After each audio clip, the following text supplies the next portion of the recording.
j'espère que vous allez bien. Je vous retrouve aujourd'hui dans ma deuxième vidéo consacrée au portrait. Je vous ai déjà posté il y a une petite semaine je crois un tuto peau spécial Anna Carzon dans laquelle je vous montre comment je colorie un portrait en line art, donc qui n'a pas de grayscale, avec les crayons, les luminances, voilà. Aujourd'hui je vous retrouve pour vous montrer comment colorier quand il y a du grayscale, donc quand on nous montre un petit peu les ombres, quand les ombres sont un petit peu placées. Vous avez beaucoup d'illustrateurs qui font ça, notamment Christine Caron, il y en a plein. Là j'ai que Christine Caron qui me vient en tête, mais Mariola Budek, etc. Voilà, vous avez plein de livres qui sont en grayscale, voilà, surtout des portraits. Et moi personnellement c'est quelque chose que j'aime beaucoup colorier avec le grayscale parce que c'est pas prise de tête. Vous allez voir que on va pas se prendre la tête du tout sur ce portrait là, on va vraiment suivre les ombres qui ont été faites ici par Christine Caron ou par l'illustrateur, l'illustratrice. Et voilà, donc je voulais vous montrer ça et aujourd'hui on va utiliser les polychromos pour faire ce portrait pour que vous puissiez avoir un autre combo que les luminances. Donc j'espère que cette vidéo va vous plaire, j'espère une fois de plus que je serai claire et que voilà, ça vous aidera. Je vais vous mettre à l'écran tout de suite mon combo avec les Prismacolor. Je n'ai rien inventé puisque c'est le combo que Ohana Colo donne pour ses combos Disney. Voilà, j'utilise toujours son combo peau quand j'utilise les Prismacolor. J'ai fait le choix d'utiliser les polychromos parce que je trouve qu'on les voit peut-être un peu moins dans les tutos. Voilà, si jamais vous voulez absolument que je vous fasse un portrait au Prismacolor, n'hésitez pas à me le dire. Mais honnêtement, ils se travaillent comme les luminances. Donc voilà, je pense qu'avec les deux vidéos combinées, celle-ci et les Prisma, vous avez déjà de quoi vous entraîner par rapport au portrait. Et ensuite, les prochaines vidéos qui vont arriver, c'est sur les peaux mates et noires. Et vous aurez aussi une vidéo, je pense, sur tout ce qui est détail, donc les lèvres, les yeux, le maquillage, etc. Parce que vous avez été beaucoup à me le demander. Donc aujourd'hui, on va se concentrer sur ce portrait là. Je vais vous donner mon combo et après je vais zoomer. Alors pour les polychromos, j'utilise le 132, le 189, le 192, le 169, le 263 et ensuite on a la partie blush. J'en ai utilisé des différentes que celles que j'ai pris avec les luminances pour que vous puissiez voir ce que ça peut donner avec d'autres couleurs. Donc là j'ai pris le 130 et le 131 et ensuite un crayon blanc, drawing, prisma, poly, vraiment ce que vous voulez.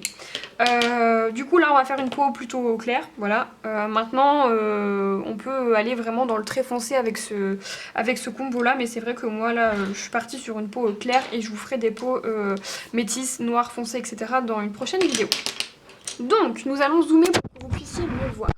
Donc comme vous pouvez le voir dans ce portrait, on a du grayscale. A savoir que moi j'ai choisi d'imprimer ça dans un grayscale assez clair, mais vous pouvez très bien l'imprimer plus foncé avec votre imprimante. Vous avez des artistes qui vont vous proposer un grayscale qui est beaucoup plus foncé, et si vous voulez l'avoir en plus clair comme ça, bah pareil vous pouvez choisir sur votre imprimante d'imprimer en plus clair, voilà, tout simplement.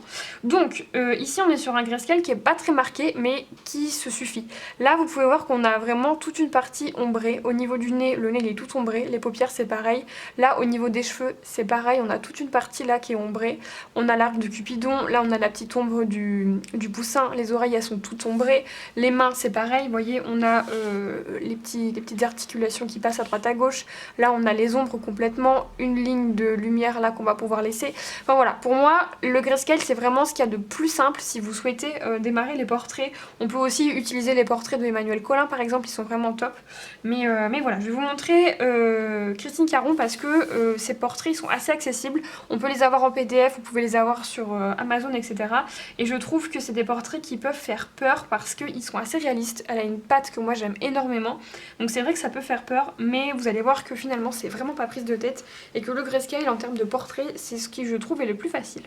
Alors comme pour la technique avec la technique, vous allez voir que c'est exactement la même technique, mais c'est juste que là c'est le placement des ombres qui va être différent puisque je vais me fier juste à ce qui est fait par l'illustratrice. On peut en rajouter, on peut en enlever, mais là je vais vous montrer la façon la plus simple. Du coup moi comme pour avec les luminances sur Anna Carzon, je commence par le plus foncé, donc mon 263, et je viens très légèrement marquer, suivre les ombres qu'elle a faites, tout simplement. Donc là je viens juste les marquer. Là vous voyez il y a des ombres qui sont faites avec les mèches des cheveux. Ensuite là on a toute une ligne qui est très foncée pour la paupière, donc je vais me servir de ça. Et ensuite je suis l'ombre. Alors par contre ce que je fais c'est que je remplis pas complètement l'ombre qu'elle a faite avec ma couleur foncée, puisque je vais quand même venir faire un dégradé dans cette ombre là. Donc là avec ma couleur foncée je fais vraiment, je la délimite juste, voilà. J'espère que c'est clair mais je passe vraiment très légèrement et je viendrai accentuer ensuite avec mes couleurs plus foncées. Là vous voyez, l'ombre de la joue, elle prend vraiment tout cet espace là et moi je vais vraiment juste un tout petit peu à l'entrée pour pouvoir la mettre en évidence mais légèrement quoi, vraiment léger. Ensuite là on a pareil la paupière et toute cette partie là elle est plus foncée. Ensuite le nez, bah là c'est beaucoup moins prise de tête que Anna Carlson, puisque bah on a les arêtes du nez qui sont plus foncées, le bout de son nez, là on voit que c'est assez foncé donc je passe, la même chose. Ici on a toute une zone d'ombre mais que je vais venir travailler avec mes couleurs intermédiaires parce que j'ai pas envie que ce soit trop foncé. Là on a un petit peu l'arc du Cupidon qui est marqué, les commissures des lèvres et là on a toute une partie avec l'ombre du poussin. J'espère qu'à l'écran vous voyez bien les ombres qui sont faites par l'illustratrice parce que c'est vrai que le grayscale il est assez clair mais en vrai en tout cas on les voit bien et quand vous les imprimez vous pouvez choisir l'intensité et voilà. Donc ensuite je prends ma couleur intermédiaire la 169 et là je fais comme j'avais fait dans mon autre portrait, c'est-à-dire que je repasse par-dessus ma couleur foncée mais je l'étends un petit peu tout en suivant que l'illustratrice a mis sur son dessin. Et là pour le coup au niveau du nez, j'accentue un petit peu et je suis un peu plus l'ombre mais tout en douceur pour pouvoir pour que ça reste fluide entre guillemets, je sais pas trop comment expliquer. Mais je suis un petit peu l'intensité quand même des ombres. Là vous voyez au niveau du nez c'était très foncé donc je suis allée directement avec mon foncé. Pareil au niveau du creux des paupières c'était très foncé donc j'y suis allée direct avec mon foncé. Tandis que là l'ombre elle est assez claire. Donc j'y suis allée doucement avec mon foncé et j'y vais de plus en plus avec mes couleurs plus claires quoi. Moi j'aime bien toujours que le bas du visage il soit assez délimité et un peu plus foncé. Hop. Et ce qui est intéressant, je trouve, de suivre avec le grayscale, c'est que ça nous montre des zones de lumière et des zones d'ombre qu'on n'aurait pas forcément fait de nous-mêmes. Et je trouve ça sympa aussi de s'entraîner à les appliquer et à les mettre sur d'autres coloriages. Par exemple, cette ombre-là en dessous de la paupière, moi avant je la faisais jamais, vraiment je la faisais pas du tout. Et après avoir colorié du grayscale, je me suis dit tiens je vais essayer. Et c'est vrai que maintenant j'aime bien marquer un petit peu au coin de l'œil la paupière. Alors qu'avant c'était pas du tout un truc que je faisais. Et c'est le fait de colorier avec le grayscale qui m'a donné envie de tester ça. Et je trouve ça plutôt pas mal. Une fois plus, mon tuto là, c'est pas, comment bien faire un portrait à 100%. Non, c'est comment moi je fais, comment je me débrouille avec du grayscale. Et voilà, c'est une technique parmi 150 000. C'est pas parfait du tout. Mais c'est ma façon de faire et moi ça me convient plutôt bien. Hop, donc là je vais vraiment jusqu'au bout de l'ombre qui est marquée. La même chose. Les commissures. Le nez du coup, hop.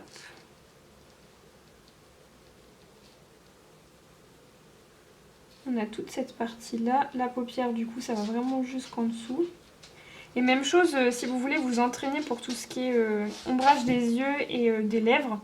Bah c'est déjà fait en fait. Et du coup je trouve que c'est hyper pratique pour venir s'entraîner et poser les...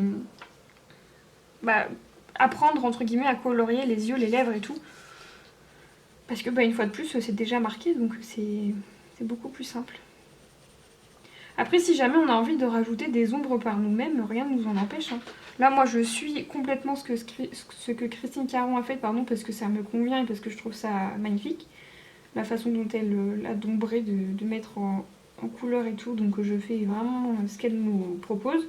Mais rien ne vous empêche de faire autrement. Après avec un portrait en grayscale, je vous cache pas que c'est un peu compliqué de ne pas suivre une ombre. Par exemple si j'avais voulu changer la forme du nez etc, c'est un peu compliqué parce que comme on a quelque chose d'assez foncé en dessous, ça peut quand même se voir. Et aussi autre chose, le grayscale, il y a pas mal de personnes qui n'aiment pas forcément ça ou voilà, qui sont pas très fans parce que ça change un peu la couleur des crayons et que ça grise un petit peu tout. Alors c'est vrai que ça change un petit peu la couleur forcément, puisque comme on a du foncé en dessous, ça change quoi. Mais moi je trouve que c'est ça reste raisonnable et ça me gêne pas du tout. Forcément là par exemple si je veux lui faire des cheveux blancs, bah, je vais avoir un petit peu de mal. Donc pas hésiter à mettre du gesso par dessus pour éclaircir etc. Mais on peut quand même faire du clair sur du grayscale sans être trop embêté. Là pour le coup la seule chose que je vais venir faire de moi-même c'est vraiment placer les zones de lumière que je veux qui restent vraiment très très claires voire blanches. Donc je fais comme avec mon truc il est pas propre. Je fais comme avec mon portrait d'Anna Carlson, je viens avec mon Prismacolor et moi j'aime bien avoir toute une partie de l'arête du nez qui soit bien claire. Pareil j'aime bien avoir vraiment le coin des yeux là qui reste clair.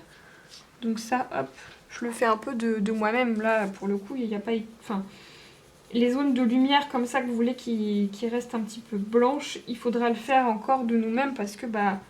Vous voyez là c'est tout blanc, je vais pas laisser tout blanc non plus. Mais si on veut qu'il y ait une zone de lumière, il va falloir la faire par nous-mêmes. Après, il y en a qui se délimitent pas mal parce que par exemple ici, toute cette zone-là, moi personnellement, je vais venir passer un tout petit peu de clair, mais je vais quand même la laisser bien blanche parce que on voit bien qu'il y a un contraste qui est recherché, entre guillemets. Et voilà. Je ne sais pas si je suis claire, j'espère que ça l'est. Là, c'est pareil, le menton, en fait, je vais venir laisser toute cette partie-là assez claire. Mais même chose, vous n'êtes pas obligé, vous pouvez complètement... Moi je sais que j'aime bien avoir des zones de mon portrait qui ne sont pas complètement saturées parce que voilà, ça rajoute de la lumière, mais vous pouvez saturer à 100% votre portrait, il n'y a rien qui dit que vous devez... Voilà, une fois de plus je vous montre comment moi j'aime bien. Hop, l'arc de Cupidon. Et cette fois-ci, on n'oublie pas le rose sur les joues, sans faire tomber les crayons c'est mieux. Parce que du coup dans mon portrait d'Anna Carlson j'avais oublié. Donc moi c'est vraiment à cette étape là que je mets le rose au niveau des joues. Donc voilà, ma couleur la plus foncée c'est celle-ci, donc le 131. Et je commence vraiment dès la zone de lumière qui est là. Et je descends un petit peu. En suivant un petit peu. Là pour le coup ça c'est pas du tout fait dans le grayscale, c'est moi qui l'ajoute entre guillemets. Parce que j'aime bien, mais ça pareil le blush c'est vraiment optionnel, c'est comme le maquillage, c'est comme...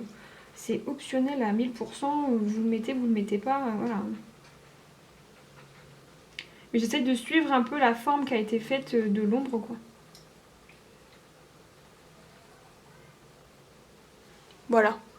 Et... ah ben non mais... alors décidément mon crayon je lui en veux. Il a fait le tour de la terre. Et donc là, même chose. Dans le foncé, j'hésite pas à en mettre. Et hop, j'en mets un peu là aussi. Je suis désolée, Sésame elle se balade, donc on entend les bruits de pattes. Hop. Donc là, je suis venue utiliser des couleurs un peu plus rose pêche. Dans l'autre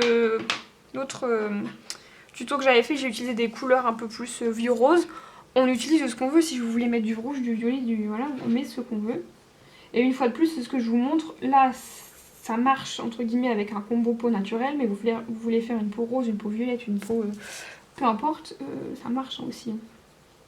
Donc là, je viens pour ma deuxième couche appuyer un peu plus. Pour saturer un peu plus mon papier et marquer de plus en plus mes ombres. Mais j'y vais toujours doucement. Là, j'étais venue marquer tout doucement la première fois, je fais pareil. Hop. Le petit bout du nez. Je pense qu'on va pas tarder à passer en accéléré parce que voilà, là vous avez vu la première couche, là c'est la même chose, mais je vais faire du couche par couche comme j'ai fait avec mes luminances et encore plus avec les polis parce que comme c'est des crayons qui sont un peu plus secs, ils ont tendance à moins saturer le papier que des crayons gras comme les luminances ou les prismas. Mais là avec mon papier, je pense que 2 couches à certains endroits, voire 3, ça va suffire.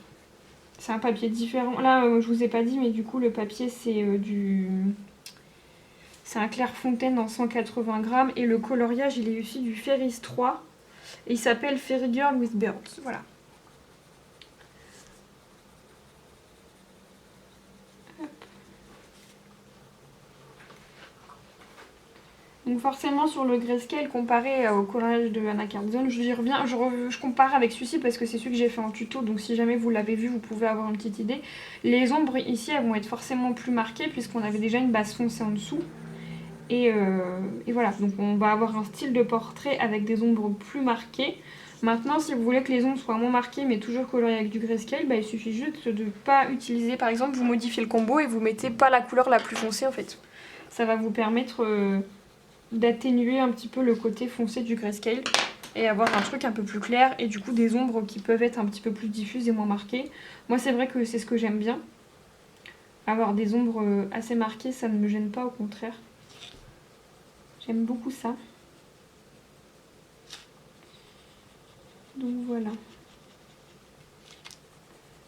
Je finis ma deuxième couche avec vous et après je vais vous passer en accéléré parce que... parce que c'est pas très palpitant. Là pour le coup je fais vraiment mon couche par couche. Hop. Ensuite ma couleur claire intermédiaire.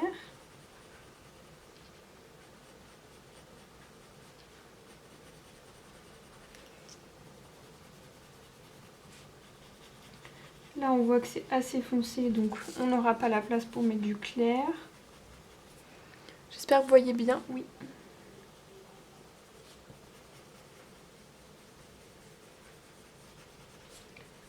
Hop.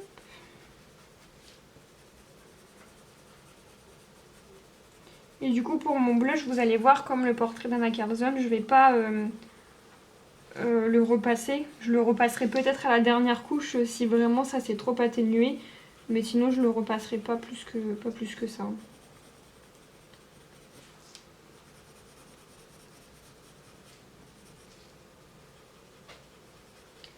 Hop, le bout du nez. Et je passe à ma couleur la plus claire. Et là je passe partout. Sauf là où j'ai délimité des couleurs, des zones de lumière comme ici. Je repasse un peu dessus, mais en fait l'intérêt de mettre du Prisma blanc ou du drawing blanc, c'est que ça va venir très vite saturer le papier.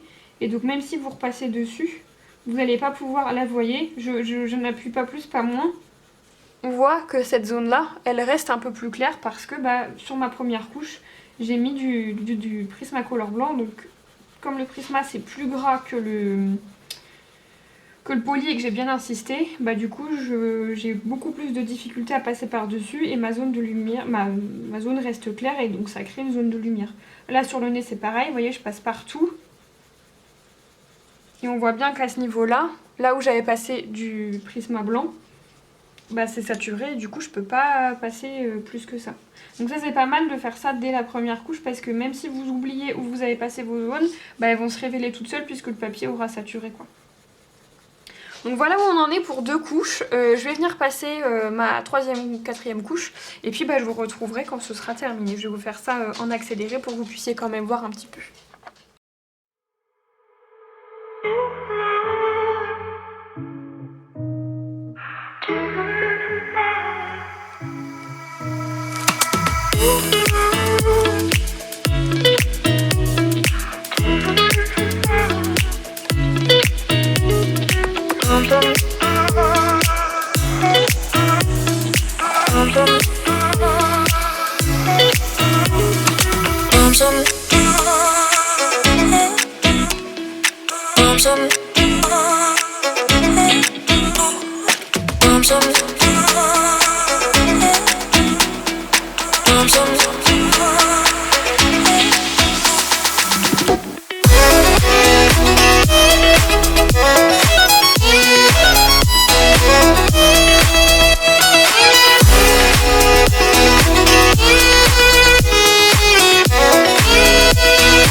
Donc voilà, là ma peau elle est terminée, je vais vous rezoomer un petit peu pour que vous puissiez voir de plus près. Mais voilà ce que ça donne, moi là ça me plaît beaucoup parce que les ombres sont vraiment marquées. Il y a des zones de lumière quand même et tout, et voilà, là moi je suis satisfaite de mon portrait. Donc c'est un style qui est vraiment différent comparé au Anna Carlson parce que là on a des zones lumière et d'ombre qui sont beaucoup plus marqués. C'est un style différent, mais moi ça me plaît tout autant, et c'est une patte, une illustration différente, etc. Et je trouve que ça donne aussi plusieurs techniques du coup de coloriage au niveau du portrait. Mais voilà ma façon de colorier les portraits en grayscale. J'espère que cette vidéo vous aura plu. N'hésitez pas à me dire en commentaire si vous avez des questions. Et puis après, bon là je vous ai montré le visage, mais forcément pour la main, l'épaule, tout ça c'est exactement le même principe. Je vais exactement faire la même chose, suivre les ombres que Christine Caron nous a proposées, et puis voilà. Donc j'espère que ces petits tutos vous aura plu. Si vous avez des questions, n'hésitez pas à me les poser en commentaire, j'essaierai de répondre au mieux. N'hésitez pas à me dire aussi si vous voulez absolument que je vous fasse un tuto au Prismacolor, mais au bout d'un moment c'est assez répétitif. Donc voilà, ça va revenir vraiment exactement au même. C'est juste, est-ce que vous voulez que je vous montre encore sur une troisième illustration, ou est-ce que c'est bon vous avez ce qu'il vous faut. Donc voilà, et puis du coup... il y a une vidéo sur les peaux métisses et noires qui arrive, et une vidéo sur tout ce qui est les yeux, les lèvres, etc.